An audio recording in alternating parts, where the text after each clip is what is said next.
Site Chris maintain करता है क्या, ये बताइए मेरे को। मुझे तो लग नहीं रहा कि ये क्रिस मेंटेन करता है, कोई और मेंटेन करता है इसको, तो ऊपर relnet.gov. नहीं नहीं, मैं कह रही हूँ क्रिस नहीं मेंटेन करता, लेकिन इन लोगों से हरा के कहा। तो डेटा है, तो मैं इस डेटा का क्या करूंगा आप बताइए। इसको मैं क्या वन बाय वन देखूं और देख करके डालूं कर। नहीं, मैं ये नहीं कह रही हूँ। आप फिर हाँ, आप भी तो बोल रहे थे कि मास्टर डेटा के लिए आपको हर शेड का इलेक्ट्रिक लोगों का डिटेल्स लिस्ट चाहिए होगा। डिटेल जो मैंने आपको एक्सेल दी है उससे हम बैकएंड प्रोग्राम लिखा हुआ है, वो बैकएंड प्रोग्राम रन करेंगे तो वो एक्सेल को रीड करके वन शॉट हमारे को हो जाएगा। अभी ये बताइए यहाँ पे ये अवेलेबल है, अब मेरे को अपने एक्सेल में लेना है, मैं कैसे लूंगा बताइए। आपको जैसे आपने मैट भेजा था उस फॉर्मेट में फिल करना तो पॉसिबल ना मेरे लिए है और ना ही किसी शेड के लिए। मैंने शेड से कम्युनिकेट किया है सर, वो भी यही बोल रहे कि इसमें मैं नहीं फिल कर पाऊंगा क्योंकि इतना डिटेल है ही नहीं, पर लोगों का हम इतना डिटेल नहीं भर सकते कहीं से भी ना, हमारे पास है। बिल्कुल सही। देखिए उसमें बहुत सारी चीजें ऑप्शनल मैंडेटरी होती हैं, है ना। कुछ चीजें जैसे आपको 20 मिली हैं, तो 20 फील्ड्स में से 5 फील्ड्स मैंडेटरी होंगी। बिना लोको नंबर के तो लोको नहीं चल पाएगा, बिना ओनिंग रेलवे के तो लोको नहीं चल पाएगा, टाइप होना, तो उसमें 5 मैंडेटरी होंगी जो फिल करनी है। बाकी आप छोड़ दीजिए, एज एंड व्हेन वर्कशॉप में आएगा वो फिल कर लिया जाएगा पूरा। क्या उस क्या उस शीट में नहीं लिखा हुआ है? नहीं, ऐसा कुछ स्पेसिफिक नहीं लिखा, सिर्फ हेडिंग। आप खोल के दिखाइए एक बार कि शीट खोल के दिखाइए एक बार। की थी आपके शिल्पा जो है उनसे मैंने बात की थी, तो उन्होंने कहा था कि ये भरना जरूरी है, और फिर मैंने आपके एक और सर से बात की थी, मैक्सिमम डिटेल उतना आसान रहेगा, आपके पास मैक्सिमम डिटेल पहुंच पाएगी। तब मैंने बोला था सर इतना डिटेल हम नहीं प्रोवाइड करा पाएंगे आपको। हमने स्टार्ट कुछ लोगों की इनको सर को।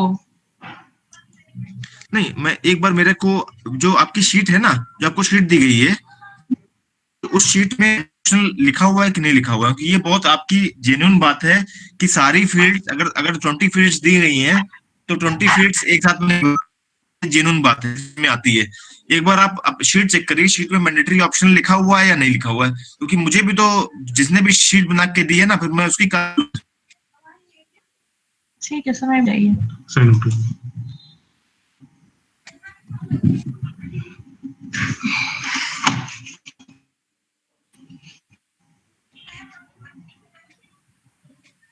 तो सर अब आप बता दीजिए हम लोग क्या करें जिससे आपका ये मास्टर डेटा हो पाए, क्या किया जाए बताइए।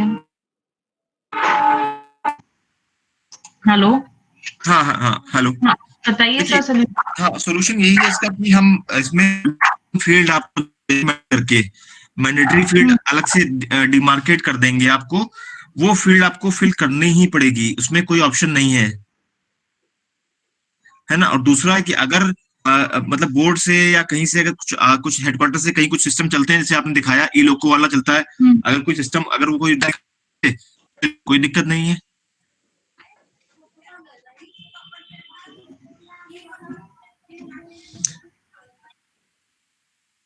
ठीक है।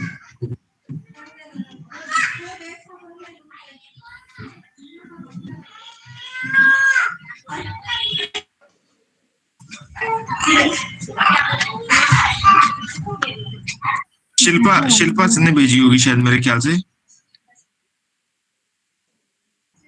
ऊपर सर्च कर लो आप शिल्पा।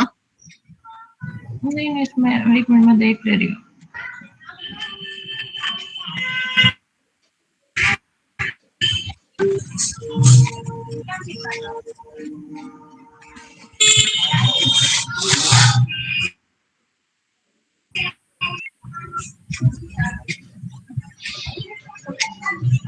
ये चीज है।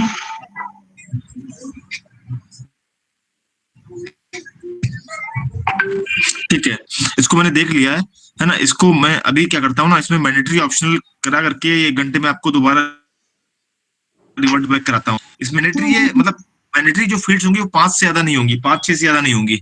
आप उसमें डाल दीजिए, जितना आप डालेंगे उतना आपको सहूलियत रहेगी अपने डेटा तो करके छोड़ दीजिए। बाकी क्या है ना, इलेक्ट्रिक लोकोमोटिव के लिए हमने जो क्रिस में सिस्टम चलते हैं उनको भी मेल किया हुआ है, तो अगर डेटा आपका पूरा कुछ हमने शेड से लोको नंबर और कौन कौन सा टाइप है और कौन सा शेड है ये कलेक्ट किया कि कहाँ कौन कौन से लोगो हैं, इतना मिल पाया। शेड वाइज कलेक्ट किया था कि कहाँ कितने होल्डिंग है, जो हमारे वहां स्पेसिफिकली आते हैं P1 P4 G7 जहाँ जाके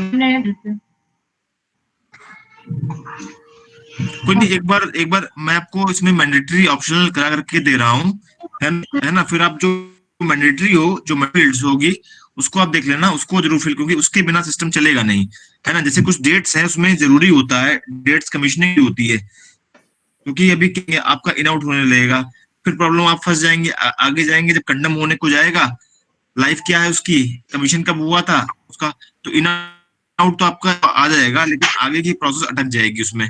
तो मतलब कम काम करें, लेकिन जितना काम करें पूरा एक साथ करें, भले ही 5 लोगों का बनाए, तो मैंडेटरी चीजें हैं उनको लेकर। क्यों अंजलि, जो 5-10 लोग आए हो लास्ट में और जो इसमें एग्जिस्टिंग हो वर्कशॉप में, उनका जिससे कि हमारे रन थ्रू हो जाए, क्यों भाई प्रतीक? हाँ हाँ, बिल्कुल बिल्कुल। है, वो डाल दीजिए, वो आपका कमीशनिंग डेट लेके जो आते हैं 5 फील्ड तो भरना आसान है ना। 5 फील्ड बता के 10-15 लोगों का ऐसा भेज दिया जाए। बिल्कुल है, उनका तो मेरे ख्याल से कब कमीशन हुआ तो सब डेटा रहता ही होगा वर्कशॉप में, कि कब कमीशन हुआ है, क्या है उसका, है ना। डिटेल नहीं चाहिए, जो हो जाएगा, इजीली अवेलेबल हो जाएगा। यहाँ के 2 साल के लोगों का भी मैंने शिल्पा जी को भेजा हुआ है ऑलरेडी। नहीं तो ऐसे करके लेता हूँ दोबारा से, इसमें जो कमी है ना, एक बार मैं बात करके दोबारा से आपको रिवर्ट कराता हूँ अभी इसी पे। आप तब तक क्या है ना, इसको डेमो कर लो, मैं डेमो से कोई और क्वेश्चन तो बताएं। हाँ, बाकी समझते हैं इसको। ठीक है, ठीक तो है। हम करते हैं कि जो अभी 6 महीने के अंदर जो भी लोग यहाँ आए हुए हैं हाँ, उसका डाटा इस फॉर्मेट में डाल दें तो आप कर लोगे तुरंत। तो सिस्टम पकड़ ही लेगा फिर तो। तो मतलब ये एक्सेल फाइल में जो 10-15-20 लोग हैं लास्ट के, उनका डाटा ला दें ताकि हमारा सिस्टम रिफ्लेक्ट करे। बिल्कुल हाँ, बिल्कुल। कंटिन्यू हो जाए, फिर बाकी जो पुराने और डाटा है जो शेड से कलेक्ट करने हैं वो मैडम करती है। ठीक है, मैं भी ठीक निकल है। रहा हूँ, कंटिन्यू कीजिए, हाँ, और मैं शिल्पा आपको दोबारा से बात करेगी। तो प्रतीक जी मैं अभी कोचिंग के ऊपर दिखा देता हूँ, क्योंकि अब हाँ, इलेक्ट्रिक कोचिंग इनका चालू है, कोचिंग के बाकी डीजल लोगों को ठीक भी है। इन कर, डीजल लोगों का भी एनआर का, मतलब आपकी शेड का, आपके यहाँ जो एनआर के हैं वो सब लोकोमोटिव पड़ा हुआ है, तो डीजल लोको में भी आप दिखा, खाली दिक्कत है। ठीक है। नहीं, जैसे हाँ चलिए, डीजल लोकोमोटिव में अगर एक बार रिफ्लेक्ट करने लगा तो उसके बाद क्या करना है ये बताइए। हाँ, वो दिखा देना। ठीक है, ओके। इस CWM डैशबोर्ड पे भी ये जो डेटा ये कहाँ से आया है, ये भी तो मैं बताऊंगा आपको। आप अपनी प्रेजेंटेशन बंद कर दीजिए, मैं यहाँ से स्क्रीन प्रेजेंट करता हूँ। वो मीट वाला खोलिए, यहाँ से कनेक्ट हो गया? ये है क्या? हो गया, हो गया। हाँ हाँ, हो गया है।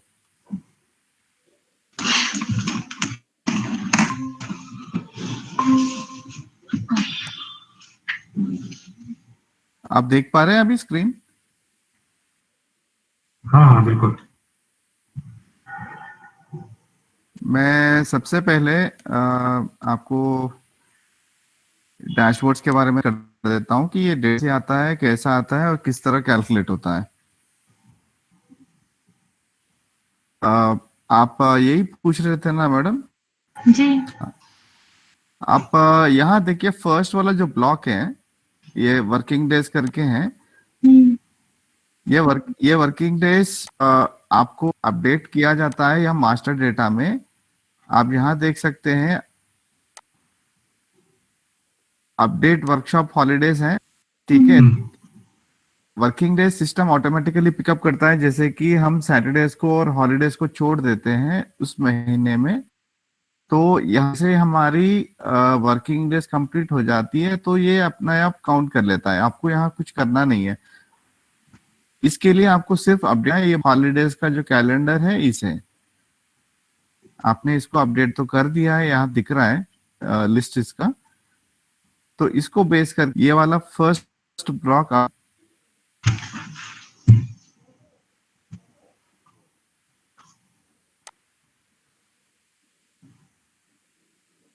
दूसरा सेकंड ब्लॉक में है आपको इनकमिंग एंड आउटगोइंग का ब्लॉक, जो कि आज के डेट में आपने जो भी लोग या फिर कोच किया है इसका डेटा यहाँ पे काउंट में आ जाता है, और जो कि ये हाइपर लिंक्ड है। आप जब इस पे क्लिक करेंगे आपको एक विंडो खुल जाता है, आपने जो रोलिंग किया है उसका लिस्ट आपको निकल के आ जाता है यहाँ पे। अच्छा ये बताइए, ये भी मास्टर डाटा से ही रह जाएगा कि कहीं और नहीं से? नहीं, ये इनकमिंग आप रोलिंग स्टॉक को इन करते हैं, जैसे कि कोच हो या फिर आपका डीजल लोकोमोटिव हो या फिर इलेक्ट्रिक लोकोमोटिव, तो ऑटोमेटिकली यहाँ पे फिगर आ जाता है 1 2, आपने जितने भी इनकमिंग कर दिया है यहाँ पे वो काउंट आ जाता है। और जब इस मैंने आपको दिखाया है, यहाँ आप देख सकते हैं कि वो पूरे रोलिंग स्टॉक के नंबर यहाँ पे डिस्प्ले कर देता है। Okay okay. और ठीक इसी तरह आप देख सकते हैं कि आउटर्न, ये आउटर्न में जो रोलिंग स्टॉक आपने कल के डेट पे आउट किया है उसका काउंट यहाँ है, और क्लिक करेंगे आपको ये बताएगा कि आपने कौन सी रोलिंग स्टॉक को आप वर्कशॉप से बाहर किया है। अच्छा जरा ये बताइए कि कहाँ पे इन करना होता है? दिखाता हूँ आपको, पहले डैशबोर्ड के लिए थोड़ा इंट्रोडक्शन दे दूं, फिर आपको वहीं ले चलता हूँ मैं। आरएस प्रोसेस में बताएंगे इन करना। हाँ बिल्कुल बिल्कुल। तो यहाँ देख थर्ड ब्लॉक में जहाँ पे आपके टारगेट्स और एक्चुअल आउटर्न की फिगर्स आती है, ये पूरा सिस्टम अपने आप ऑटोमेटिकली कैलकुलेट करता है, आप करना नहीं है। आपको टारगेट्स को अपडेट करना होता है, जो कि ये मास्टर डेटा में आप यहाँ देख सकते हैं सेट आउटर्न ऑप्शन है। इस ऑप्शन में क्लिक करेंगे तो आप यहाँ देख सकते हैं आपके जो कैटेगरीज हैं, ये कैटेगरीज को डिफाइन किया गया। सेलेक्ट महीने में आपको कितना आउटर्न देना है, आपका जो टारगेट होता है रेलवे बोर्ड का टारगेट, इसके हिसाब से आप फिगर्स यहाँ। अब तो ये डीजल लोकोमोटिव का टारगेट आपको 5.5 लोकोमोटिव पर मंथ है। ईएल का भी ये शायद डाला हुआ है, देखिए। इसके बाद में ईएल अगर डालते हैं हुआ है तो 2.67 है। हाँ। और अब आप जब इनको सेलेक्ट करेंगे तो आप यहाँ देख सकते हैं कि यहाँ पे एसी 0 है, नॉन एसी 0 है, और स्पेशल स्टॉक के जो कोचेस हैं वो 31.58 पर मंथ। आपके यहाँ पे ये AC and non AC coaches नहीं होता है पीओएच? डेमो का आइडिया नहीं है, हम ये नहीं, कोचेस का नहीं आइडिया है। अच्छा, तो इससे भी आपको देखना है कि अगर आपके यहाँ पे एसी नॉन एसी कोचेस होता है तो इसका भी पा रहे, इसे भी आपको अपडेट करवाना होगा।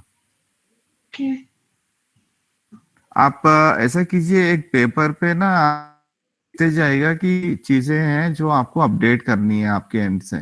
बिल्कुल बिल्कुल। ठीक है, और आप नीचे देख सकते हैं ये जो शो है, इनमें आपके जितने भी रोलिंग स्टॉक्स है वो सारा यहाँ पे दिखने लगेगा, बिकॉज अभी आपका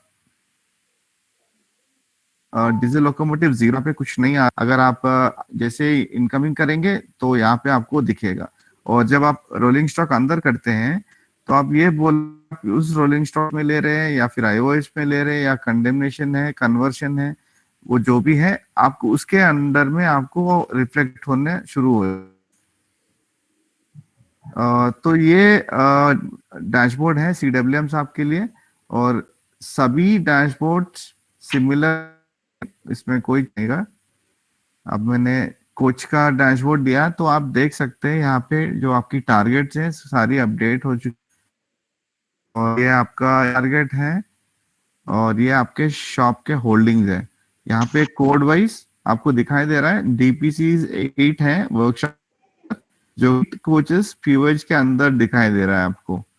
अगर आप ये जानना चाहते हैं कि ये डीपीसी जो 8 है वो कौन से हैं, हाँ इस पे आएंगे तो आपको लिस्ट निकल के आएगा डीपीसी नंबर्स के साथ, और कौन सी डेट पे आपने उसे इन किया है और डेज वो आपके वर्कशॉप में आने के बाद ये इंफॉर्मेशन आपको मिल जाता है यहाँ से। और ये आप देख सकते हैं, ग्राफ है जो कि 30 डेज का होगा। इसमें कौन से डेट पे आपने कितने आपने इनकमिंग किया है ये यहाँ पे दिखता है आपको। ठीक है, ये हो गया आपका डैशबोर्ड का थोड़ा इंट्रोडक्शन। और अब मैं चलता हूँ आरएस प्रोसेस में। तो प्रोसेस में देखिए ऑप्शन है आरएस इन ट्रांजिट। तो मैं अभी कोच के बारे में बताऊंगा, क्योंकि कोच का जो डे सब कुछ इंटीग्रेटेड है सीएमएम के साथ। ठीक है, आपको पता ही है कि कोई भी स्टॉक अगर वर्कशॉप के अंदर आना है तो उसे डिवीजन आपके वर्कशॉप को बुक करना है कि ये rolling stock due for pOH है, है। तो यहाँ देखिए आरएस इन ट्रांजिट जो ऑप्शन है, अगर मैं इसे क्लिक करता हूं तो यहाँ एक फॉर्मेट है। इस फॉर्मेट का जो भी डिपोज है, उस डिपोज से जो भी कोच आपको डिटैच होता है और डिटैच्ड कोच यहाँ पे मिल जाता है। So and so coach number has been detached और फॉर दिस रीजन करके। और इसके बाद में यहाँ पे जो आपको पॉप उस लिस्ट में जो रोलिंग स्टॉक है उसे आप सेलेक्ट करके यहाँ ऊपर एक बटन है रिसीव रोलिंग स्टॉक करके, आप उसे देंगे तो वो डेट एंड टाइम पूछेगा कि कौन सी डेट पे आप उसे इनकमिंग कर रहे हैं। आप उसे इनकमिंग करना है तो आपके वर्कशॉप के अंदर आ जाता है कोच। रिवीजन करता है आपको? अभी तक तो नहीं किया ना कुछ। तो अगर डिवीजन नहीं करता तो ये कैसे हाँ, रिसीव तो करेंगे? आप अगर डिवीजन नहीं करते तो आप सीधे आरएस होल्डिंग पे आएंगे और यहाँ पे मुझे कोचिंग सेलेक्ट करना है पहले, और मैं रिकॉर्ड्स करता हूँ। यहाँ पे देखिए एक ऑप्शन है रोलिंग स्टॉक इन। अगर डिपो नहीं कर तो आपको सीधा यहाँ पे कोच सेलेक्ट करेंगे आप, और यहाँ पे कोच का जो नंबर है आरएस नंबर, यहाँ पे वो नंबर आप देंगे तो आप सकते हैं सारे कोच की लिस्ट निकल के आ जाता है। ये मास्टर डाटा से आता होगा? हाँ, ये मास्टर डेटा से आता है, क्योंकि हम है वो सील है। जितने भी कोचिंग के एप्लीकेशन चल रहे हैं इंडियन रेलवे में, सारे एक कॉमन डेटाबेस से हम डेटा शेयर करते हैं, तो वो डेटा निकल के आता है। तो आप यहाँ क्लिक करके यहाँ पे आरएस कैटेगरी के जहाँ पे आपने सी कर और पे आपने नंबर डाल दिया, और आप नीचे देख सकते हैं कि अराइवल डेट एंड टाइम है। आप डेट एंड टाइम डाल देंगे और सेव करेंगे। सेव करते हैं तो कोच आपके वर्कशॉप के अंदर आ जाता है। तो यही प्रोसेस आपका रहेगा diesel locomotive and electric locomotive दोनों। पर अभी इलेक्ट्रिक लोकोमोटिव का डेटा अपडेटेड नहीं है, इसलिए आपको वो शायद नहीं मिल पाएगा। पर आप अगर डीजल लोकोमोटिव कर शायद आपको मिल जाए। हाँ, इलेक्ट्रिक में हमारे जैसे पीओएच आईओएच ऑप्शंस हैं, ये ऑप्शन भी नहीं आ रहे हैं इलेक्ट्रिक लोको। हाँ बिल्कुल, इसलिए ये नहीं आ रहा है, उसकी मार्केट नहीं है अभी तक। अब आप देखिए मैंने 17 करके मैंने नंबर डाला, ऊपर में आरएस कैटेगरी की जगह मैंने डीएल कर दिया डीजल, और 17 कर दिया है ना, आपको डीजल लोकोमोटिव का लिस्ट आ रहा है आपको नीचे। तो इसी तरह आपको जब आप हमें इलेक्ट्रिक लोक का डेटा दे तो हम ठीक इसी तरह उसे अपडेट कर देंगे, और जब आप ढूंढते हैं नंबर तो आपको मिल जाएगा यहाँ पे। ठीक है, इसे जब सेव करेंगे ना तो आपकी ये जो होल्डिंग है, इस होल्डिंग में ऐड हो जाता है वो रोलिंग स्टॉक। तो के बाद सबसे हम जैसे कुछ रोलिंग स्टॉक वर्कशॉप के अंदर आता है, सबसे पहले हमें ये करना है कि रोलिंग स्टॉक के जो भी मिसमेंट्स हैं उस मिसिंग कंपोनेंट्स की एक लिस्ट बनाएं, ताकि हम उस के जो भी वैल्यू है, उस मिसिंग आइटम्स की जो भी वैल्यू है वो उस डिपो के ऊपर रेज करते हैं। आपके यहाँ पे ये होता है काम की डेफिशिएंसी की रिकॉर्ड होती है कोई रोलिंग स्टॉक के ऊपर? मतलब किस मटेरियल की डेफिशिएंसी? हाँ हाँ बूटी पे ये कमी है। हाँ, वो तो होता है, लेकिन वो स्पेयर सेक्शन देखता है कि बताता है कि हाँ मटेरियल नहीं है तो वो प्रोवाइड कराते हैं। हाँ, तो आपको अब देखिए, मानिए मैं कोई एक एग्जांपल एक कोच लेता हूँ, यहाँ पे 0034 सेलेक्ट किया है और यहाँ पे एक बटन है RS डेफिशिएंसी, और जैसे मैं इसे क्लिक करता हूँ आप देख सकते हैं डिवीजन एंड बेस डिपो यहाँ दिखाई दे रहा है, और रिकॉर्डिंग का डेट एंड टाइम है।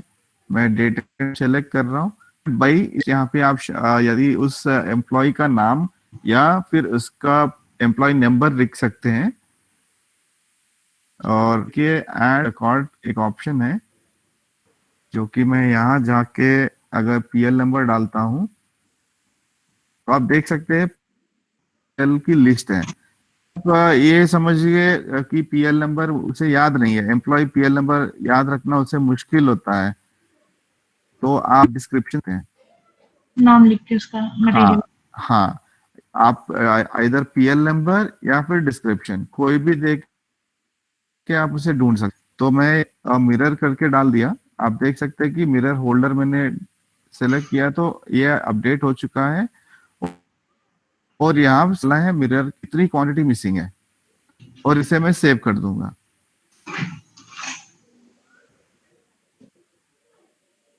तो इस तरह आप इसकी डेफिशिएंसी ऐड करेंगे उस के ऊपर, ठीक है। इसका पर्पस क्या है, मतलब जो लोकोमोटिव आया है कोई भी जो चीजें मिसिंग है वो हम उस पर्टिकुलर शेड को इन्फॉर्म करने के लिए ये रिपोर्ट बनाते हैं। हाँ, इसका इम्पोर्टेंस मैं आपको बताऊं, अभी रोलिंग स्टॉक आपका मेंटेन होता है आपके वर्कशॉप में, उसके ऊपर आप कॉस्टिंग करते हैं, मतलब उसकी जो मटेरियल कॉस्ट जो पीओएच करते हैं, डिराइव करते हैं। एक्चुअली ये जो मिसिंग आइटम के साथ आता है, वो मिसिंग आइटम की जो वैल्यू है वो आप पीओएच कॉल देते हैं, माइनस करते हैं, क्योंकि जो कमियों के साथ वो वर्कशॉप के अंदर आया है उसे आप पीओएच में कंसीडर, कॉस्टिंग में कंसीडर नहीं, और उस मटेरियल की जो भी वैल्यू है वो वैल्यू आप उस पर्टिकुलर डिपो डिवीजन पे जनरेट डेबिट ट्रेस करते हैं। क्योंकि यहाँ पे जब जो स्टॉक आता है उसकी अगर मटेरियल कम है तो आप उसका रिस्पॉन्सिबल नहीं बन सकते ना, तो आपका वो वैल्यू ऐड नहीं होगा पीओएच। तो इसके वजह से वर्कशॉप में डेफिशिएंसीज की रिकॉर्डिंग होती है। तो मैं अभी रिटर्न का दिखाता हूँ। जब मैं जैसे ही का ऑप्शन सेलेक्ट करूंगा आपको नया बॉक्स आएगा जिसमें आपको ड्रॉप डाउन में होगा रॉन्ग एंट्री है या फिर आपकी इंफ्रास्ट्रक्चर इसके लिए नहीं है या फिर कोई रीजन है। अगर कोई अदर रीजन से आप रिमार्क्स में उसे एंट्री करके इसे सबमिट करेंगे तो यहाँ पे इसकी जो रिपेयर पीओएच है, पीओएच अपने आप रिटर्न में बदल जाएगा। इसके बाद में इस कोच को आप सेलेक्ट करके इसे डिस्पैच करेंगे, वर्कशॉप से करेंगे आप, तो ये क्या होता है, ये आपकी आउटटर्न में रिफ्लेक्ट नहीं होगा, वो वैसे ही बाहर चला जाता है कोच। ठीक है, बाद में आप अभी तक आपने डेफिशिएंसी कर दिया है और रिपेयर चेंज, रिपेयर टाइप में आप रिटर्न का दिखाया है। और अब कंडेम, अगर आप कोई भी कोच कंडेम करना चाहते हैं तो आप कोच को सेलेक्ट करेंगे और यहाँ पे कंडेम, आपको ये एक नया विंडो खुल जाए। आपको ये पता ही है कि coach condemnation is based on the shell condition, not on the under frame. मतलब इसकी जो अंडर गियर जो आइटम्स होते हैं वो बिल्कुल सही होते हैं, सिर्फ शेल का कंडीशन ठीक नहीं होता है। तो यहाँ पे आप इसकी अंडर फ्रेम की लिखेंगे कि द कंडीशन रीयूजेबल है या यदि वो यूजेबल नहीं है, ये सारे इंफॉर्मेशन यहाँ फिल करेंगे और देख सकते हैं ये रीजन कंडेमनेशन, आप इसे क्यों कंडेम करना चाहते हैं कोच को, यदि ये एक्सीडेंट वाला है या एज कंप्लीटेड है या फिर अनसर्विसेबल है। आप इसे सेलेक्ट करेंगे और यहाँ पे आप रिकमेंडेशन अथॉरिटी, जैसे कि coach condemn authority is above 25 years of age, CWM can condemn the coach. If it is underage coach, वो जाएगा पे कंडेमनेशन पर इसे रेकमेंड करेंगे इधर AWM या फिर WM। तो आप यहाँ पे उनकी डिटेल्स लिख देंगे, AWM कर रहे हैं या फिर WM कर रहे हैं, और यहाँ पे रिकमेंडेशन की जो डेट डेट है वो डेट आप सेलेक्ट करेंगे और इसे सेव सबमिट करेंगे, तो इसकी रिपेयर टाइप है वो पीओएच से कंडेम में बदल जाएगा। इसके बाद में आप सीडब्ल्यूएम साहब का लॉगिन में उस पर्टिकुलर कोच को अप्रूव कर, सीडब्ल्यूएम विल हैव टू अप्रूव। वो अप्रूवल होने के बाद आप इस रोलिंग स्टॉक को वर्कशॉप से बाहर कर सकते। तब तक वो कोच वर्कशॉप के अंदर, तब तक सीडब्ल्यूएम इसे अप्रूव ना करे। और इसके बाद आप कोई एक नया कोच है जो आप वारंटी क्लेम करना चाहते हैं जो पीयूष के ऊपर, तो आप उस कोच को सेलेक्ट करेंगे, यहाँ वारंटी क्लेम का वारंटी क्लेम पे क्लिक करेंगे और यहाँ पे ऐड न्यू रिकॉर्ड। आप यहाँ देख सकते हैं कि कंप्लेंट कैटेगरी है वारंटी। अब जो भी कंपोनेंट फेल, उस कंपोनेंट का डिटेल आप यहाँ डाल सकते हैं और आप कंप्लेंट टू पीयू, किस पीयू को आप देते हैं वो यहाँ पे करेंगे, आईसीएफ एंड आरसीएफ। आप कहाँ करना चाहते हैं उसे डिटेल अपडेट करके सेव कर देंगे, तो वारंटी क्लेम यहाँ अपडेट हो जाता है। और इसके बाद में आपको कोचेस के ऊपर बायोडॉक्यूमेंट वाला ऑप्शन है, इसे सेलेक्ट कर सकते हैं।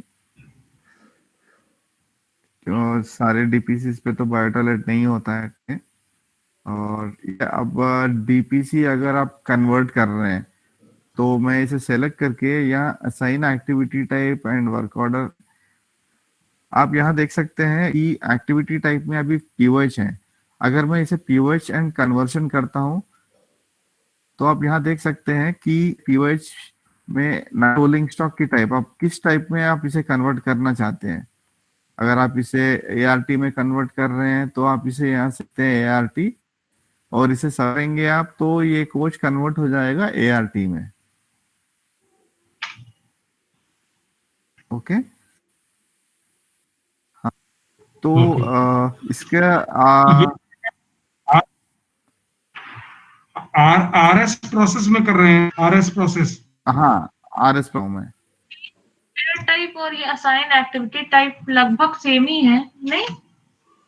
जो चेंज रिपेयर टाइप तो मतलब चेंज नहीं, चेंज रिपेयर टाइप में आपको इसकी रिपेयर टाइप को बदलेंगे आप। यदि इसे कंडेम करेंगे, रिटर्न करेंगे, एमएल करेंगे या फिर एसआर में कन्वर्ट करें, आप असाइन एक्टिविटी टाइप में इसे कन्वर्शन के लिए यूज करेंगे। आप यहाँ देख सकते हैं पीओएच कन्वर्शन है प्लस करोजन है और पीओएच प्लस रिहैबिलिटेशन है। सपोज हमारे पास एक्ट है, हमारे पास पीओएच के लिए आपको अब पीओएच प्लस रिकेबलिंग कर रहे हैं तो ये भी इसी में आएगा हम लोग? बिल्कुल हाँ आएगा, हाँ। और इसमें आप है कि यहाँ पे एक ऑप्शन ऑर्डर नंबर, ये अभी तो आपका यहाँ पे ब्लैंक है, जो कि इसकी इंफॉर्मेशन आप हमें देना होगा। इसमें वो कई सारे वर्क ऑर्डर्स रिपेयर टाइप को बेस करके जैसे कि अगर आपके इलेक्ट्रिक लोको आता है पीओएच के लिए, उसका एक वर्क ऑर्डर नंबर। अगर इलेक्ट्रिक लोको आता है सिर्फ पीओएच के लिए आता है तो उसका एक अलग सा वर्क ऑर्डर नंबर होता है। तो सारे एक्टिविटीज को आपका एक वर्क ऑर्डर का नंबर होता है जो कि आपकी कॉस्टिंग उस पे जाता है। तो उस वर्क ऑर्डर की लिस्ट आप हमें दे दीजिए तो ये अपडेट कर देंगे आपको। ये आपको आपका प्लानिंग सेक्शन में मिल जाता है।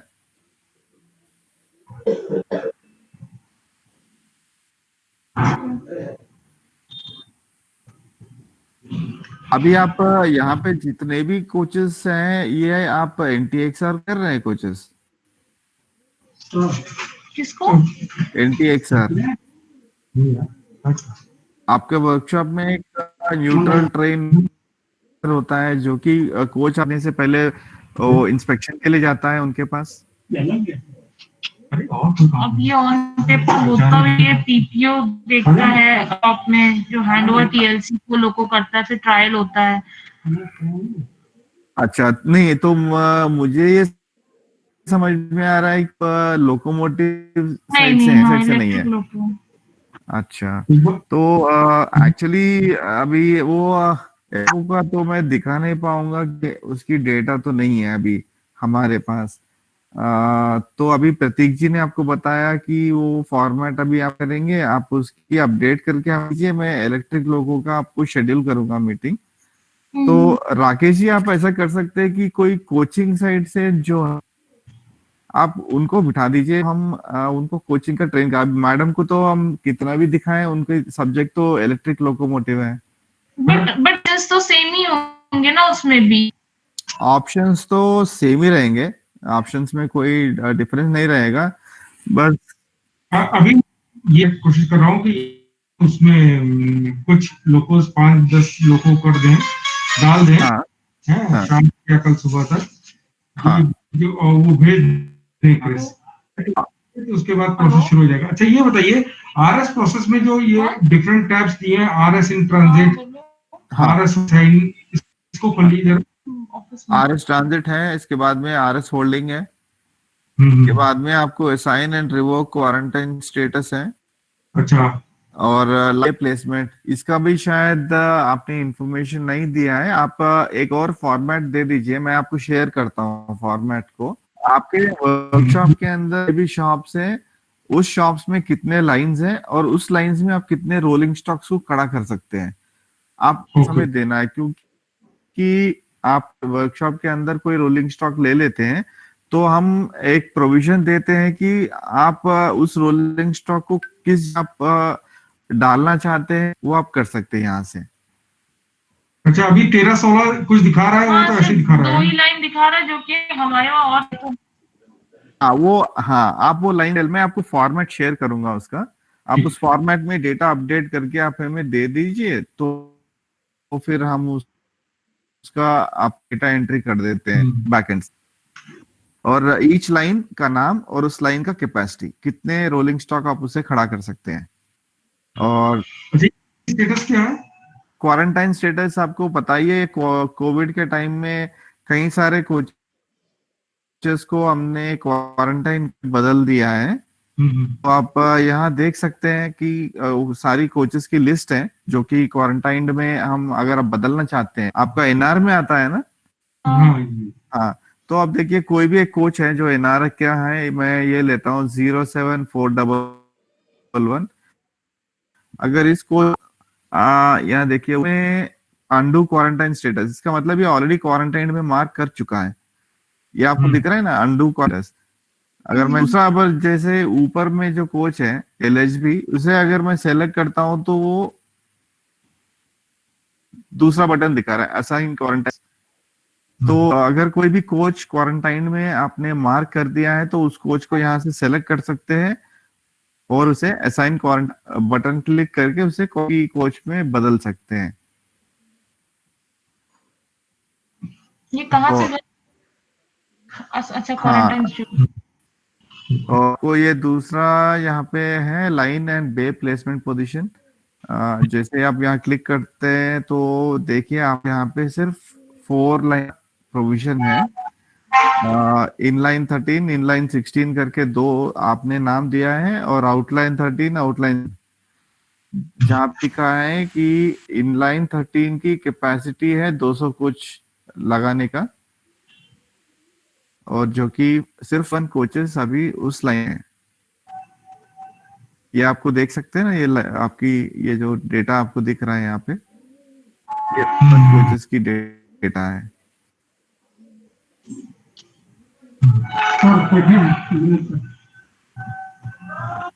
और ये बायो टॉयलेट है, पर यहाँ पे जो भी आप ईएमयूज और डीएमयूज करते हैं उसके ऊपर तो बायो टॉयलेट होता नहीं है। तो RS holding oblique sign revoke, हाँ ये क्या चीज है? वही क्वारंटाइन के साथ ही नहीं, हाँ बताया था ना, क्वारंटाइन को अपना एक कोच अच्छा। हाँ, तो आप यहाँ पे करते हैं ना तो ये इंफॉर्मेशन आपको जाएगा, वहां पे उसका स्टेटस अपडेट हो जाता है, और वहां से सीधा रेलवे बोर्ड की जो पोर्टल है उस पोर्टल पे दिखाई देता है कि आपने को क्वारंटाइन में मार्क कर दिया। अच्छा, ये आरएस होल्डिंग ऑब्लिक इन, ये इन वाला जो आपने बताया वही है? हाँ हाँ, और ट्रांजिट में तो हम लोग कुछ नहीं अपने से। हाँ, तो यहाँ पे कुछ करना नहीं है, अगर डिपो कोई करता है तो आपको यहाँ दिखाई देता है। ठीक। ओके। और इसके बाद में आपको सीधा वेब रिपोर्ट्स में आना है। जी जी। वेब रिपोर्ट्स में आप आपका यहाँ पे इनकमिंग रिपोर्ट है, आउटगोइंग का रिपोर्ट और वर्कशॉप का होल्डिंग है। और ये आरएस होल्डिंग में 30 डेज से ज्यादा कोचेस जो हैं आपके यहाँ होल्ड हो, उसकी लिस्ट आ जाता है यहाँ पे। और ये कंडेम, मैं आपको दिखाता हूँ रिपोर्ट। चलिए, इनकमिंग रिपोर्ट में जब क्लिक करता हूँ तो मैं यहाँ पे और फर्स्ट से लेके आज तक मैंने डेट सेलेक्ट किया और आप देख सकते हैं कि आपकी जो कोचेस सबके अंदर आए वो पूरे 50 हैं। 1 दिसंबर से लेके आज तक हमने 15 कोचेस को आपने इनकमिंग किया है। और राउटर रिपोर्ट लेता हूँ, अभी तो बिगनिंग हम अभी देख रहे हैं। हाँ। बिल्कुल बिल्कुल। ये आप देखिए मैंने आउटर्न का रिपोर्ट जनरेट किया है आपका। तो 1 दिसंबर से लेके आज तक आपने 8 कोचेस को होगा आपने बाहर किसी साहब आज शायद अलॉट होगा रितिका जी मैम के लिए, हाँ, AWM है। और वो इंडिपेंडेंट देखते हैं CTS। हाँ, उस समय दिखते थे। हाँ हाँ, वो बता दूंगा। कल कल शेड्यूल से आएंगे क्या? मैंने अभी यहाँ आरएस कैटेगरी सी कर दिया है। तो डीपीसीज है यहाँ पे, आप देख सकते हैं दिल्ली का एसएस डिपो से एक खड़ा है कोच आपके वर्कशॉप के अंदर। अगर आप ये देखना चाहते हैं कौन सा है, आप इसमें क्लिक तो आपको ये बता देगा कौन सी रोलिंग स्टॉक है और आपके वर्कशॉप में कौन सा दिन आया है। ये इंफॉर्मेशन आपको यहाँ से मिल जाता है।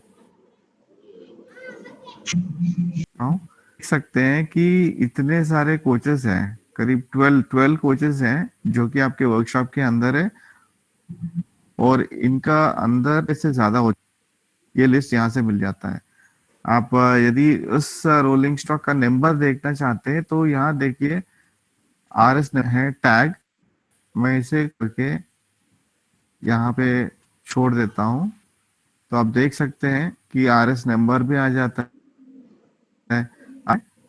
तो आप इसे हटा दीजिए, RS नंबर चला जाएगा। तो यहाँ पे सारे इंफॉर्मेशन की फील्ड्स हैं, आपको आप यहाँ डाल सकते हैं।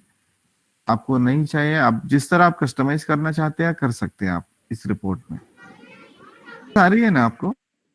हाँ देख रहा हूँ हाँ, मैं। Consignee code list, consignee code list, shop shop and sections के जो लिस्ट,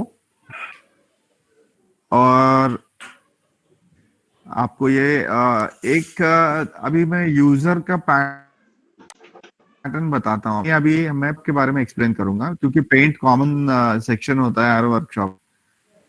तो अभी पेंट का अगर आपने शॉप दिया पेंट, 3 तरह के लॉगिन्स बनाएंगे हम।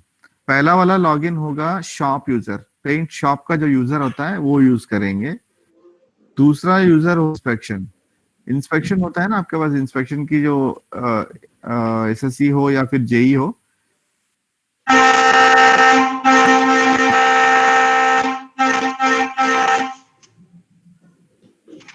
इंस्पेक्शन का आईडी एक होता है। और तीसरा है स्टोर्स जो होते हैं।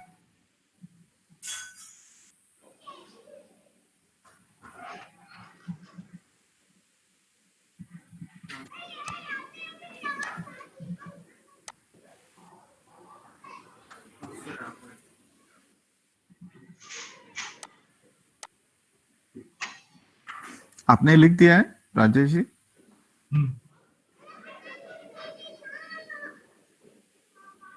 Shop and section list along with consignee कोड। और 3 यूजर उनके साथ जो इंस्पेक्शन से बिलोंग करते हैं, शॉप से बिलोंग करते हैं और मटेरियल देखते हैं।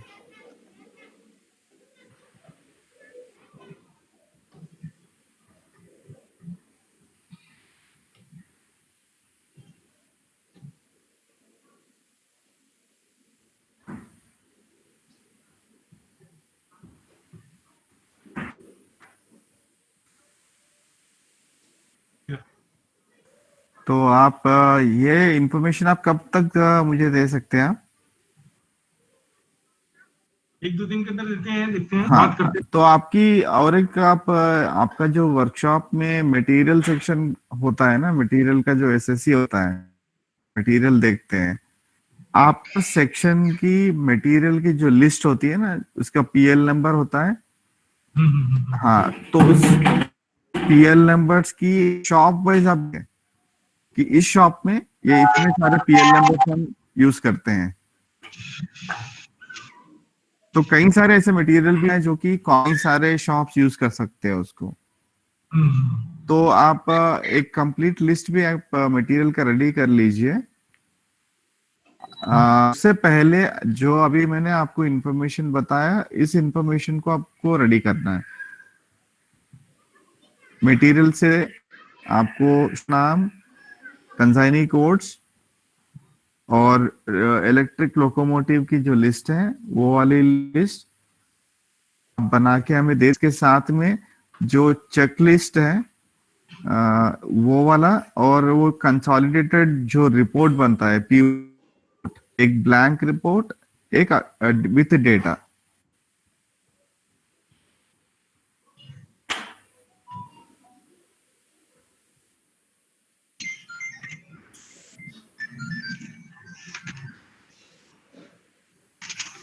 सर ये 1 मिनट जरा, रुकिए, सबको फोन है। Hello sir. हाँ सर, चल रहा है।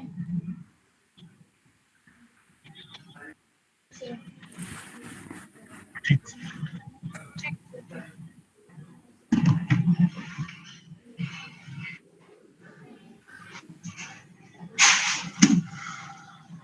हेलो रघु।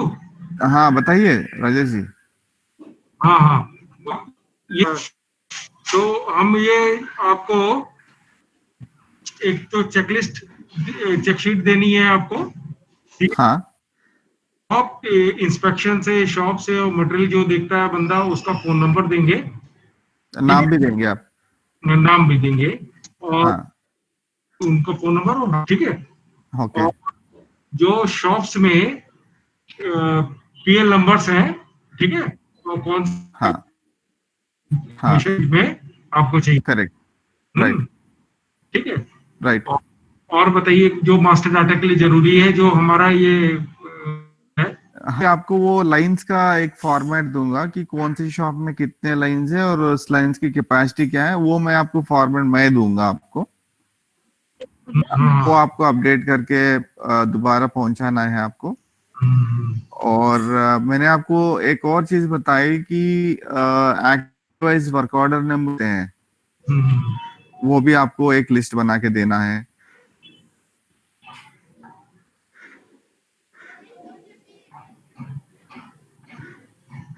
ठीक है। और आज का डेट पे आपके वर्कशॉप में कोई भी रोलिंग स्टॉक इन हुआ है? आज हुआ? नहीं। अभी कितने नहीं हुआ। हैं? हाँ, तो आप ये अपडेट कर दीजिए, तो फिर हम चलते हैं आगे। इसको आपको एक्सप्लेन करेंगे। इसमें कई सारे एप्लीकेशंस होंगी जो होगा, पर ऐसा है कि आपका डेटा के साथ अगर मैं दिखाऊंगा तो आपको शायद ज्यादा यूजफुल रहेगा। किसी और का इंफॉर्मेशन में आपको हाँ, इसके ऊपर अपना एम रखते हैं कि हाँ, पहले तो ईएलपीओज के जो लोकोमोटिव्स हैं, हाँ, उसके जितने एग्जिस्टिंग जो है अभी वर्कशॉप में, उसको किया जाए, और प्लस जो पिछले 1-8 महीने में आए हैं, है ना, वो जैसे हाँ, बिल्कुल, तो जी, उसको जो है हम तुरंत उसको भेज देते हैं, जिससे वो टैबलेट करने लगे हमारा। ठीक है। बिल्कुल, अभी बिल्कुल, जो 4-5 पॉइंट बताए हैं इंफॉर्मेशन है बिल्डअप करने के लिए, राइट, तो वो करवा दें। ठीक है रघु जी। Right right. बहुत और बहुत आप जब भी आप कहीं आप हमें मैसेज कर सकते हैं, फोन कर सकते हैं हाँ हाँ आपको। हाँ, क्योंकि आपकी जो टारगेट है, टारगेट को तो हमारी ओर से जितनी भी हमारी कंट्रीब्यूशन होगा आपके लिए हम जरूर एक्सटेंड करेंगे। तो सिर्फ आप हमें बताना है कि हम आपके कर सकते हैं। थैंक यू, बहुत बहुत धन्यवाद। लंच करो आप। हाँ हाँ, ठीक है, ठीक है। Okay, thank you, thank you, thank thank you sir.